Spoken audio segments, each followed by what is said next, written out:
Pour certains, c'est un symbole de sagesse et d'expérience. Pour d'autres, c'est une catastrophe. Une chose est sûre, sur les cheveux blancs et la calvitie, chacun y va de sa croyance. On dit que les cheveux blancs pousseraient en plus grande quantité si on les arrache. Et que les hommes qui perdent leurs cheveux seraient plus virils que les autres. Qu'en dit la science, E égale M6 démêle le vrai du faux. Mariama a 34 ans, l'âge moyen où poussent les premiers cheveux blancs, aussi bien chez les hommes que chez les femmes. Mais chez elle, les cheveux blancs, c'est une longue histoire. J'ai toujours eu 1 ou 2 cheveux blancs genre au milieu de la tête, quoi, au centre. Et vers 18 ans, il y en a eu un petit peu plus. Et depuis 3-4 ans, ça devient gris. C'est tous les jours, en fait, à chaque fois que je me coiffe, je sais « Ah tiens, il y en a un petit peu plus que la semaine dernière ». Tout comme Mariama, tôt ou tard, nous finissons tous avec des cheveux blancs sur la tête. Mais comment les fabriquons-nous ? Pour mieux comprendre, remontons à la racine à 4 mm sous la peau dans le follicule pileux. C'est ici que des cellules, les kératinocytes et les mélanocytes, fabriquent la kératine qui constitue nos cheveux et leur donne leur couleur. Explication de Jean Doucet, chercheur au CNRS. La couleur des cheveux est donnée par la présence de pigments distribués qui sont localisés dans tout le cheveu. Et ces pigments sont produits par les mélanocytes. Alors, dans le cheveu blanc, les mélanocytes arrêtent de fabriquer des granules colorés, donc ils n'apparaissent plus, ne colorent plus du tout le cheveu. Pour voir la véritable couleur d'un cheveu blanc, il faut le regarder au microscope. Du fait de l'absence de pigmentation, les cheveux blancs sont plus ou moins transparents, assez transparents, et on peut presque voir à travers. Vous avez bien entendu, les cheveux blancs sont en fait translucides. Ce sont les reflets de la lumière qui les font paraître blancs. Et quand les premiers cheveux blancs apparaissent, qui n'a jamais essayé de les faire disparaître en les arrachant ? J'ai parfois eu envie de les arracher, effectivement, mais on m'a toujours dit que si on en arrachait un, il y en avait 2 autres qui poussaient, donc je me suis toujours retenue. Mais cela ne les a pas empêchés de blanchir. Alors que faut-il penser de cette croyance ? Réponse du docteur Philippe Assouli, dermatologue. Le fait d'arracher un cheveu blanc ne change rien. Le blanchiment des cheveux se fait par étapes, par petits paliers, comme une mosaïque, c'est-à-dire que ça va être un par-ci, un par-là, ce qui veut dire que s'il y en a un qui est blanc quelque part, les autres qui sont dans le coin ont une tendance à devenir blancs dans les mois qui suivent de manière statistique, quoi. Vous l'aurez compris, les cheveux blancs sont dus à un vieillissement naturel et inéluctable de vos cheveux. Ils n'apparaîtront pas plus vite si vous les arrachez. Certains facteurs peuvent quand même accélérer l'arrivée des cheveux blancs. La cigarette, par exemple, multiplierait par 2 le blanchiment précoce. On parle aussi souvent du stress qui pourrait faire blanchir rapidement toute une chevelure. Vous y croyez, vous ? Le stress doit participer au blanchiment, certainement. Il y a des chocs qui peuvent complètement transformer une partie de notre corps. Évidemment, il y a l'expression se faire des cheveux blancs, mais bon, je pense que ça prend plus de temps. Ça prend une vie pour avoir des cheveux blancs. Alors, le stress qui donne des cheveux blancs, un faux ou un tox ? On considère qu'il n'y a pas de facteur environnemental qui puisse favoriser le blanchiment des cheveux. C'est programmé, quoi qu'on fasse dans la vie. Donc les histoires de stress qui feraient blanchir, pas de valeur. Et oui, le début du blanchiment de nos cheveux est en fait programmé génétiquement. Voilà pourquoi Mariama a vu apparaître ses premiers cheveux blancs avant même d'avoir 18 ans. Je pouvais tenir soit de ma mère, soit de mon père, et j'ai tenu de mon père, donc une partie des membres de ma famille ont les cheveux blancs très tôt.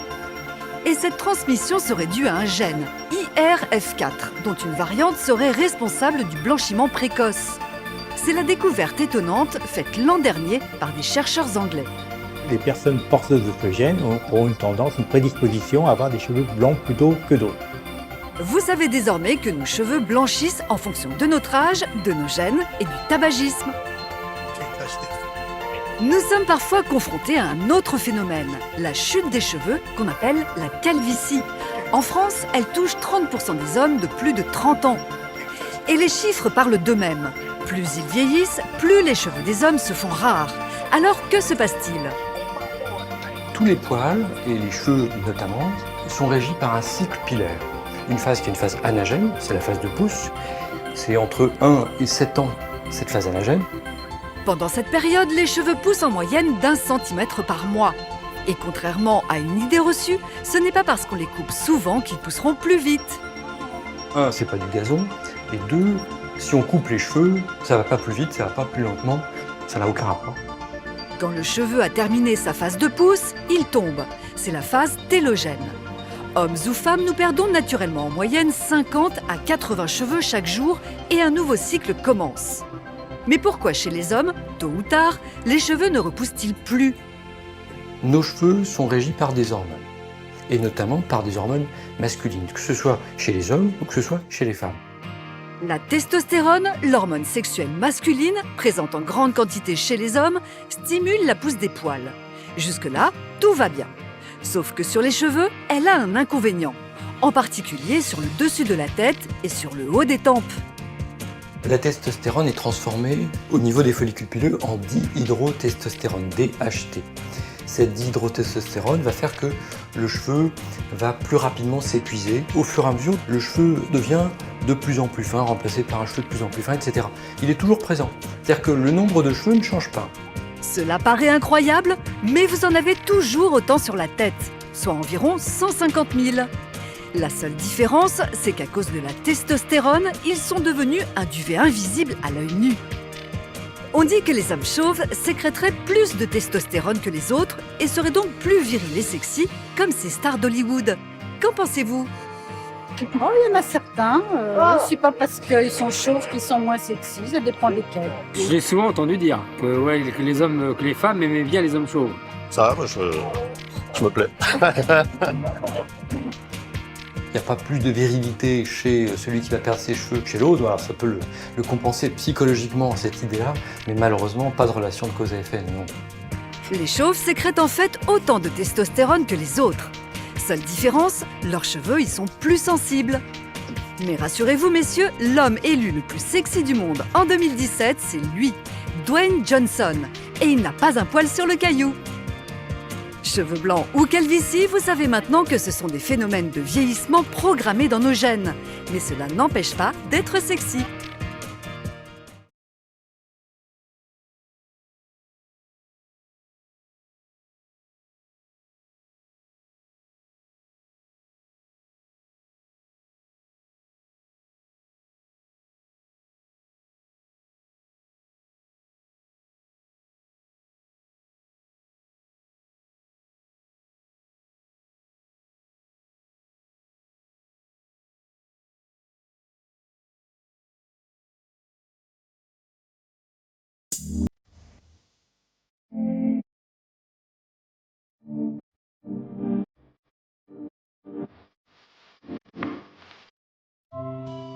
Il neige, mais pas dehors, sur vos épaules. Les pellicules sont non seulement inesthétiques, mais en plus parfois elles nous grattent. Près d'une personne sur deux en a à un moment de sa vie. Stress, fatigue, mauvaise hygiène, quelles sont les causes et les solutions pour s'en débarrasser? On vous dit tout. À Épernay, en Champagne, Emmett, un étudiant de 25 ans, est touché par ce fléau capillaire. Ça avance tes recherches? Non, c'est pas évident. J'ai 2 jours pour trouver, ça va être pratique. Là, je cherche un appart parce que je commence à bosser lundi, qu'on est jeudi et que j'ai 3 jours pour trouver quelque chose pour me loger à 1 heure d'ici. Donc ouais, en ce moment, c'est un peu de pression, beaucoup de pression même. Et la pression, chez Emmett, ça se traduit par... Des pellicules encore et toujours. C'est super. De loin, on pourrait croire que tout va bien. Mais sur ses épaules, il y a comme une fine couche de poussière. Le plus souvent, c'est des toutes petites particules blanches extrêmement fines, toutes sèches. Elles se détachent plutôt vite. Donc ça va être un petit coup de main dans les cheveux, un petit coup de main sur les épaules, histoire d'être sûr, histoire d'éviter qu'il y en ait. Depuis l'adolescence, le jeune homme a toujours eu des pellicules. Et pour lui, la raison est évidente. Les pellicules sont causées surtout par le stress, je dirais à peu près à l'ordre de 80%. Après, je pourrais pas dire. Avant de nous intéresser aux facteurs déclenchants, tâchons de comprendre ce qu'il se passe sur la peau de notre crâne. Direction l'hôpital américain près de Paris avec le dermatologue Louis Zilberberg. La peau se renouvelle. Et lorsqu'il y a des phénomènes inflammatoires, ce renouvellement est trop important et c'est là que la desquamation se produit. C'est-à-dire des fragments de peau qui se détachent et qui forment donc ces nombreuses pellicules. Notre peau se renouvelle constamment de la tête aux pieds. Au quotidien, ça ne se voit pas. Mais lorsqu'on a des pellicules, c'est le signe que ce renouvellement s'emballe. Résultat, des amas de cellules mortes bien visibles. Et c'est un tout petit champignon qui est à l'origine de nos malheurs. La cause principale des pellicules, c'est lié à un excès de sébum qui fait qu'un micro-champignon va proliférer. Ce champignon microscopique est un type de levure, le Malassezia. Il est présent naturellement sur la peau de notre corps comme des millions d'autres micro-organismes, y compris sur notre cuir chevelu. Sa particularité, il adore le sébum. Plus il y en a, plus il se développe. Et ce champignon va entraîner un état inflammatoire du cuir chevelu, des rougeurs, des desquamations et des démangeaisons. Ce champignon produit de l'acide oléique qui va enflammer notre cuir chevelu. Résultat, la peau se détache à grande vitesse et crée des pellicules, ce qu'on appelle une dermite séboréique. Les pellicules n'ont pas toutes le même aspect. Poussiéreuses ou en plaques, c'est la quantité de sébum qui va donner un aspect plus ou moins gras. Mais dans quel cas produisons-nous cet excès de sébum?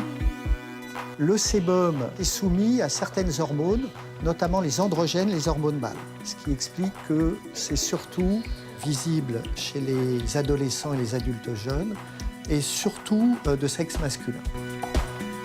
Voilà pourquoi les hommes, surtout au moment de la puberté, sont plus touchés que les femmes. Et chez les adultes alors? Souvenez-vous, Emmett met cela sur le compte de son stress. Qu'en pensez-vous? Quand je suis plus fatigué, ou peut-être plus de stress. Quand on est fatigué, ou au changement de saison. Le stress, la pollution. Les facteurs favorisant l'excès de sébum, c'est les périodes de fatigue, de surmenage, de manque de sommeil et de stress. Pourquoi ces facteurs de stress jouent sur l'excès de sébum? Parce qu'il existe des récepteurs hormonaux au niveau des glandes sébacées et les hormones du stress vont agir directement sur les glandes sébacées, les stimuler avec l'excès de sébum qui apparaît. D'autres facteurs irritants qui ne sont pas liés au sébum peuvent provoquer des pellicules sèches. La pollution atmosphérique, les colorations, un sèche-cheveux trop chaud ou le port trop fréquent de casques et de chapeaux. Pour éradiquer ces pellicules, nous sommes nombreux comme Emmett à utiliser un shampoing antipelliculaire. Les shampoings vont pas mal me soulager, ça va m'éviter de me gratter, ça va éviter que j'ai plus de pellicules. Quels sont les secrets de fabrication de ces shampoings? Nous débarrassent-ils définitivement de nos pellicules? C'est ce que nous allons découvrir dans un des plus grands centres mondiaux de recherche d'un fabricant, avec Olivia, responsable du laboratoire. Sur le marché, les shampoings antipelliculaires contiennent tous un actif qui va venir tuer la levure Malassezia, c'est-à-dire c'est un antifongique. Les molécules antifongiques qui détruisent les champignons, ce sont par exemple le zinc pyrithione ou le pyroptone olamine. Et la recette ne s'arrête pas là. On a un actif apaisant pour calmer les démangeaisons et on a un actif exfoliant qui va venir enlever les squames. Différentes formulations sont élaborées, puis testées dans un autre laboratoire par Florence, responsable de l'évaluation clinique. Une caméra grossissante permet d'examiner le cuir chevelu de volontaires avant et après traitement de 4 semaines. Donc ici, ce qu'on voit, c'est l'efficacité du traitement sur les pellicules décollées, c'est-à-dire celles qu'on retrouve dans la chevelure. Et on peut suivre de la même manière ce qui se passe au niveau du cuir chevelu, donc sur les pellicules qu'on appelle adhérentes, avec des photos de l'état du cuir chevelu avant, traitement et après. Et ensuite, sommes-nous débarrassés des pellicules pour toujours ? Il y a une période qu'on appelle la période de rémanence pendant laquelle le traitement finalement continue à faire effet. Ça peut prendre plusieurs semaines, mais au bout de quelques mois, les pellicules commencent à revenir. Mais alors, pourquoi réapparaissent-elles? Parce que les malacésias font partie de la flore normale du cuir chevelu, donc il y en a toujours qui sont présentes. Et sur les personnes qui sont prédisposées, elles vont à nouveau proliférer et à nouveau générer des états péniculaires. Un shampoing qui fait disparaître les pénicules pour toujours, non, pour l'instant nous n'en avons pas. Sachez tout de même qu'il existe des moments de répit. Le phénomène de pellicule, lié donc principalement à la dermite séboréique, est amélioré dans les périodes de relâchement, de vacances et d'exposition au soleil. Vous l'avez compris, si vous avez des pellicules, un shampoing antipelliculaire peut faire l'affaire temporairement. Il faudra cependant renouveler le traitement. Si malgré cela le problème persiste, n'hésitez pas à consulter un dermatologue. Enfin, restez zen, car c'est la science qui vous le dit, le stress est un des principaux facteurs favorisant l'apparition des pellicules. Tous les jours, nous sommes amenés à discuter avec des proches, des collègues, et parfois cela peut être très embarrassant. Quand notre interlocuteur a mauvaise haleine. Mais c'est sûr, c'était mon rôle de physique-chimie quand j'étais au collège. Et on l'appelait la boule puante. Le matin, ça va. Ouais, quand on n'a pas mangé, moi je suis souvent gêné. Quand quelqu'un me parle de proche, j'essaie de parler un peu comme ça. Le rêve de tout le monde, c'est de lui balancer un chewing-gum de la bouche. Et dans ces cas-là, tout le monde a ses astuces pour esquiver. Reculer ou alors je mettais mon t-shirt comme ça, ou des choses comme ça mais vraiment en cachette quoi, pour pas qu'il me voit faire. Très bonne technique d'écharpe. Ah, c'est vrai, L'écharpe, puis on fait, s'il fait froid, on fait un peu comme ça, on a froid, on dit ça va, oui, pas de souci. J'arrête de respirer et en plus elle se met à côté de nous comme ça, elle parle fort et elle nous regarde dans les yeux, mais du coup c'est super gênant à voir sa prof en face de nous.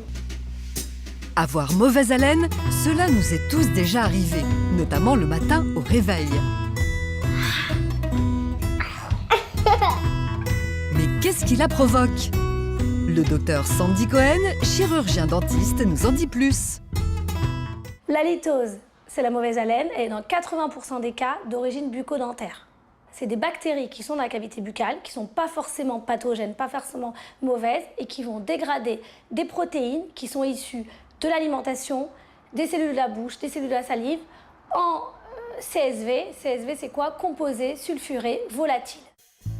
Les CSV sont des molécules à l'odeur nauséabonde. La plus connue, c'est le sulfure d'hydrogène, avec son odeur d'œuf pourri. Pour mettre en évidence les bactéries qui les produisent, notre journaliste s'est rendu dans ce laboratoire où il va se soumettre à un prélèvement buccal. Vous allez ouvrir la bouche, tirer la langue et faire le son A. Détail important, il ne s'est pas brossé les dents ce matin.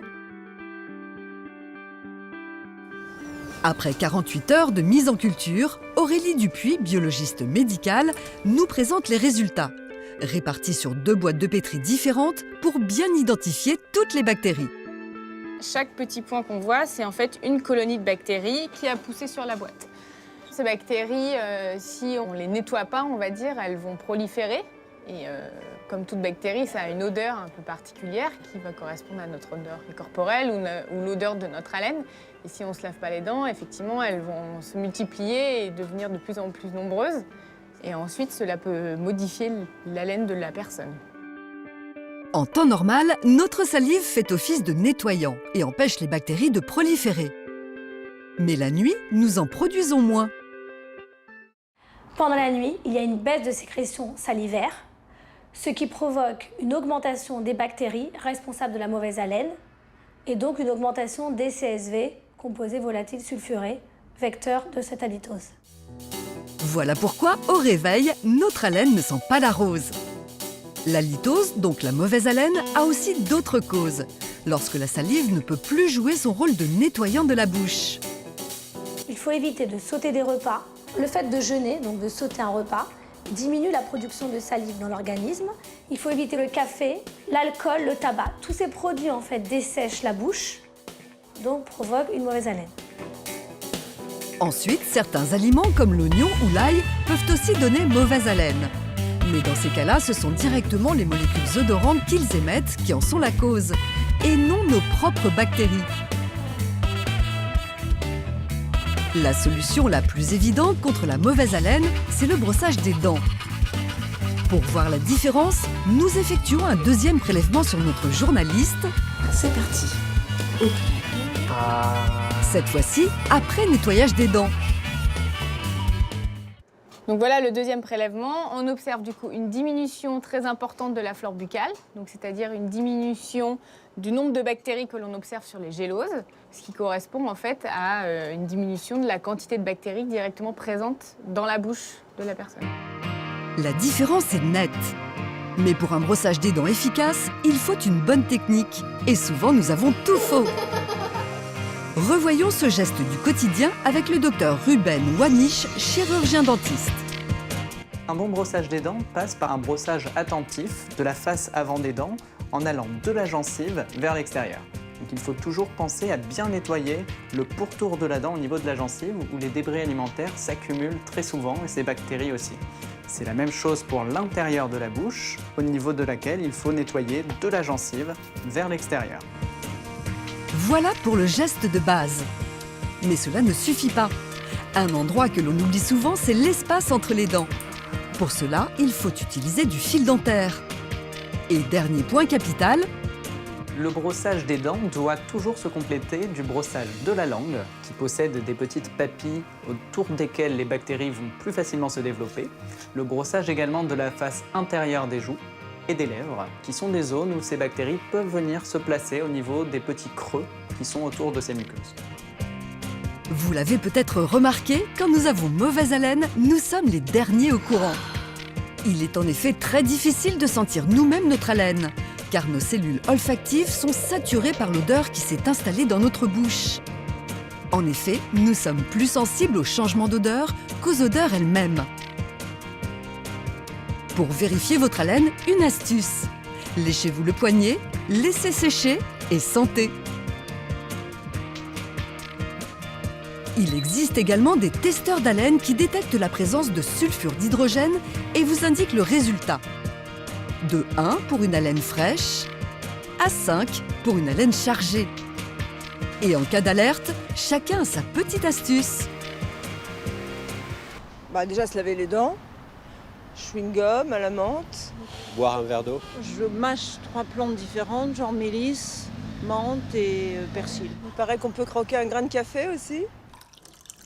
Alors quels sont les conseils de nos dentistes pour garder une haleine fraîche ? Boire de l'eau toute la journée, y compris au coucher, pour diminuer l'halitose du matin et pour augmenter la production de salive. C'est bien aussi de mastiquer des chewing-gums sans sucre. Pourquoi ? Parce que le fait de mastiquer, ça augmente la sécrétion de salive, donc ça diminue la mauvaise haleine. Et oui, contrairement à ce qu'on pense, l'efficacité d'un chewing-gum réside moins dans son parfum que dans son action sur la sécrétion de salive. Autre astuce ? Mastiquer du persil frais va également permettre une libération de chlorophylle contenu dans le persil qui va se libérer dans la bouche et donc venir avoir un effet antiseptique sur ces mauvaises bactéries. Lorsque l'halitose persiste, c'est peut-être le signe d'une affection plus sérieuse. Dans la bouche, en cas de carie par exemple, mais pas seulement. Elle peut avoir une origine qui viendrait plutôt d'un petit peu plus haut, à savoir la sphère ORL, donc tout ce qui touche au sinus, aux amygdales. Là encore, il s'agit souvent de bactéries présentes dans les voies respiratoires qui dégagent des composés volatiles. Cela est aussi le cas lorsque nous digérons mal un aliment. L'odeur remonte et s'exprime par la bouche. Vous l'aurez compris, à l'origine de la mauvaise haleine, il y a très souvent des bactéries qui émettent des composés malodorants. Mais avec une bonne hygiène bucco-dentaire et quelques petites astuces, vous savez désormais comment garder votre haleine fraîche à chaque instant.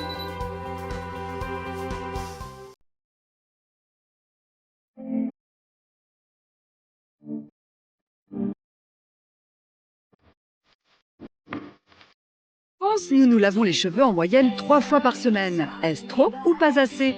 Comment nos cheveux se salissent-ils? Existe-t-il des solutions alternatives aux shampoings classiques pour avoir une chevelure propre? Nos scientifiques vous disent tout. Nous avons environ 120 000 cheveux sur notre tête. Et depuis que nous sommes petits, nous avons pris l'habitude de nous les laver avec du shampoing. Mais que se passe-t-il quand on ne se lave pas les cheveux? Quand je me lave pas, oui, je me sens pas bien. Je me sens pas très propre. Et ça me met mal à l'aise. Et ça colle, ça va bien. Les cheveux, c'est comme la peau, ça se salit. Mais c'est quoi un cheveu sale? Un cheveu sale, c'est un cheveu qui est engainé par de la séborrhée. La séborrhée, c'est une accumulation de gras qui provient des glandes sébacées, des petites usines présentes sous chacun de nos cheveux. Leur rôle, produire de façon continue du sébum, une substance indispensable à notre corps. Le sébum, ça sert à protéger le cheveu, ça sert comme sur la peau, ça met une gaine de protection tout le long de la tige pilaire. Le sébum, c'est tout simplement du gras. S'il protège nos cheveux des agressions extérieures comme la chaleur ou la pollution, il a aussi un inconvénient. Ce gras va attraper tout ce qui traîne dans l'air, à savoir les poussières, les pollens, les plumes, les goudrons, tout ce qu'on veut. C'est le gras qui fait que ça va tenir. Pour mieux comprendre comment ce gras salit nos cheveux, Beryl, notre journaliste, qui a l'habitude de se laver les cheveux tous les jours, s'est abstenue de le faire pendant 4 jours. Voyons ce que ça donne. C'est pas génial puisqu'on a les cheveux qui collent les uns aux autres, qui font des paquets. Au microscope, on voit bien que les cheveux, mais aussi le cuir chevelu sont luisants car enrobés de sébum. Et ce n'est pas le seul inconvénient. Beryl commence à avoir des démangeaisons. Pourquoi? Le gras, la séborrhée, c'est un très bon milieu de culture pour les microbes qu'on a sur la peau, et notamment les champignons. Donc ils vont proliférer, ils vont se trouver bien, ils vont se reproduire, et cette reproduction, elle va créer des démangeaisons.